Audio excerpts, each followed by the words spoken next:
In front of me I've got MOTOROLA Moto G200. In this video I'll show you how to cast screen from smartphone to TV.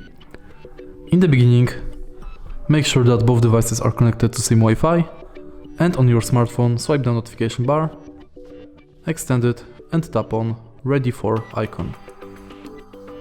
Now select your TV.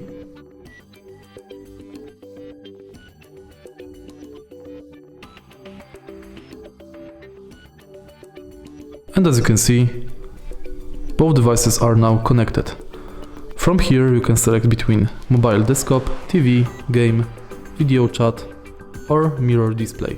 So let's select mirror display. And it's done.